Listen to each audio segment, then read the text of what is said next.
Mike Huckabee and Tim LaHaye are discussing the end times. Take a listen to this. Dr. LaHaye, I want to begin by asking, do you see some similarities between the Jimmy Carter era and what's happening now that was the basis for the moral majority being formed? Very definitely, because Jimmy Carter didn't seem to know what was going on or what to do to solve the problem. Our present president doesn't seem to get it. He doesn't understand that some of the things he's introducing that many of us call raw socialism. It's a different name, but it's essentially government control and government domination of everything. And he sees that as a panacea, but instead it's going to work against our country and bring us closer to the apocalypse. Are we now living in the end times from your perspective? Very definitely, Governor.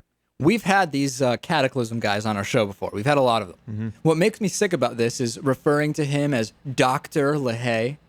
The guy holds a Doctor of Ministry degree from a seminary. He is not what I would consider traditionally any kind of doctor or PhD. Hey, but I'd say he's more than qualified to talk about the end times. You may be right about that. Now, the funny thing is, Lewis, you know Democrats aren't capable of getting anything done, so obviously they're not going to be able to end the universe.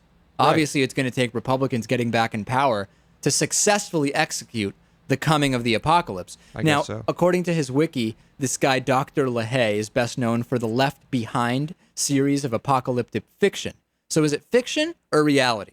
He also wrote a book about homosexuality called The Unhappy Gaze, which was eventually retitled What Everyone Should Know About Homosexuality, referring to homosexuals as militant, organized, and vile. Today on the post-show bonus show for members, more on the Tea Party can't be racist narrative, including, are there black teabaggers? And also, speaking of racists, you will not want to miss this incredible racist voicemail that was left on the NAACP, about 10 bleeps we had to put in it. New stations airing the show. On the radio, Grateful Dread Public Radio, starting to air Midweek Politics, as well as Stop and Go Radio. On TV, Suburban Community Channel in White Bear Lake, Minnesota, and of course, Free Speech TV, DirecTV, and Dish Network. Check your local listings. I like the sound of that. Last week's poll, which came first, the chicken or the egg? 61% saying the chicken, 39% saying the egg. This week's poll, politically, where does the U.S. stand? Go to midweekpolitics.com and vote. And now some emails. radio@midweekpolitics.com is our email address. On the topic of the happiest countries having the highest suicide rates, somebody writes, I bet there is a correlation between countries with the highest suicide rates and those that have the highest income disparities. I've been through parts of the U.S. where it felt third world. There are tent cities that have gone up all over. I saw a lawyer interviewed as a resident. We have tens of thousands attending free tent healthcare events right here. Okay. And somebody from Finland saying, Finland on top? Haha. Are you sure you didn't read the list upside down? Finland is home to some of the grumpiest people I have ever met. And that's not just an opinion I hold. Many people share this opinion. Interesting, but anecdotal comments are, they don't add that much to this discussion. And the happy countries have a higher standard of achievement, and those that feel they can't match the success of their peers off themselves. I don't mean to seem insensitive. It's just a hypothesis. About Argentina, my home country, allowing gay marriage. Come on, David. You're not being fair to the huge number of gay couples wanting to marry a walrus, in response to whether this will open up the door to marriages to animals. And another email. God hates Argentina. After Argentina plunged into economic chaos in late 2001, discrimination based on sexual orientation seemed to many like a petty concern.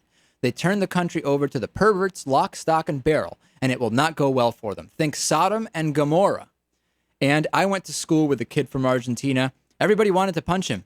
Dave, if he tried, couldn't be as unbearable as that twit. Well, thank you. And lastly here, the argument that same-sex marriage will lead to three-way marriages and the bestial human marriage smacks of the domino theory concerning communism in Southeast Asia and trickle-down theory in U.S. capitalism. The use of this sort of specious argument concerning marriage is the same thing. However, two guys and a walrus, I'd like to see that wedding party. Send us your emails, radio@midweekpolitics.com. Thanks for listening. Thrilled to be on Free Speech TV, and we'll see you next week with plenty more. Stay tuned.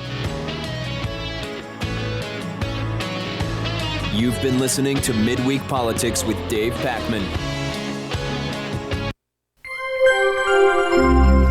Midweek Politics is made possible in part by CSR Wire, the corporate social responsibility newswire at csrwire.com, by DIF Design, specializing in custom business websites at difdesign.com.